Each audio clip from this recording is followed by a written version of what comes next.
বেতেরের নামাজে দোয়ায়ে কুনুত না পারলে কি পড়বেন? বেতেরের নামাজ হচ্ছে ওয়াজিব। আপনি যদি বেতেরের নামাজ পড়তে যান আর দোয়ায়ে কুনুত যদি আপনি না পড়েন ইচ্ছাকৃতভাবে, তাহলে আপনার নামাজ হবে না, নামাজ নষ্ট হয়ে যাবে। যদি অনিচ্ছায় হয় সিজদা দিলে নামাজ শুদ্ধ হয়ে যাবে। বাট যদি আপনি ইচ্ছাকৃতভাবে দোয়ায়ে কুনুত ছেড়ে দেন তাহলে আপনি নামাজটা নষ্ট করে ফেলেছেন, এই নামাজে কোনো কাজ হবে না। আর ওয়াজিব তরক করার অপরাধ করে ফেলেছেন আপনি। আর ওয়াজিব তরক করলে কিন্তু শাস্তি রয়েছে, অর্থাৎ খুবই গুরুত্বপূর্ণ দোয়ায়ে কুনুত। এই দোয়ায়ে কুনুত আমাদের অনেকের মুখস্থ নাই। আল্লাহুম্মা ইন্না নাস্তাঈনুকা ওয়া নাস্তাগফিরুকা অনেক হার্ড একটা দোয়া অনেকের কাছে, বাট নট ফর মি, আমার জন্য বা যারা ইসলামিক লাইনে পড়াশোনা করেছে এদের জন্য নয়। অনেকের কাছে দোয়ায়ে কুনুতটা অনেক একটা কঠিন একটা দোয়া, এটা মুখস্থ যেন হতেই চায় না, এতবার পড়েছে তা মোটে মুখস্থ হয় না। এখন ওই ব্যক্তির নামাজ কীভাবে আদায় হবে? অনেকে শিখতেছে। যদি কোনো ব্যক্তি শিখতে থাকে যে এখনও সে দোয়ায়ে কুনুত শিখে নাই, শিখতেছে, এখনও হয় নাই বা পারে না, তার উচিত হলো, যদি কেউ মোটেও পারে না, শিখতেছে না, তার জন্য ক্ষমা নাই, শিখতে হবে।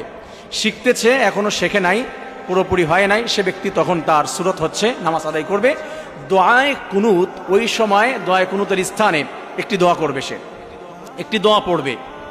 যদি কেউ মোটেও না পারে, অন্য দোয়াও না পারে, কমপক্ষে সূরা ইখলাস পড়বে বা অন্য কোনো দোয়া কোরআনের ভিতরে রব্বানা যালামনা আনফুসানা ওয়া ইল্লাম তাগফির লানা ওয়া তারহামনা লানাকুনান্না মিনাল খাসিরিন, সে দোয়া পড়তে পারে।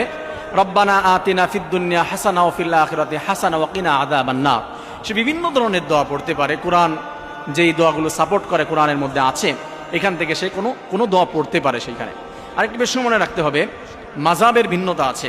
দোয়া কুনুতের মধ্যে যখন আমরা দোয়া কুনুত পড়ছি, হানাফি মাযহাব অনুযায়ী হাত উঠিয়ে দোয়া করবে না, স্বাভাবিকভাবে অবস্থায় থাকবে, তাকবীর দিবে, জাস্ট হাত উঠিয়ে আবার হাত বেঁধে ফেলবে, রফাদাইন করে হাত বেঁধে ফেলবে, আবার হাত এভাবে উঠিয়ে দোয়া করবে না। তো সেভাবে দোয়া করতে থাকবে।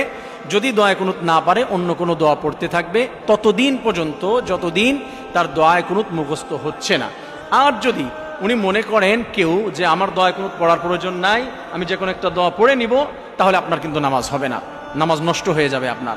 আর ইচ্ছাকৃতভাবে ছেড়ে দিলে তো কোনোভাবেই নামাজ হবে না। যতদিন শিখতেছি ততদিন অন্য একটি দোয়া পড়তে পারবো। আসুন আল্লাহ তাআলা আমাদের প্রত্যেকটি নামাজ সহিভাবে আদায় করার তৌফিক দান করুন। আসসালামু আলাইকুম ওয়া রাহমাতুল্লাহি ওয়া বারাকাতুহু।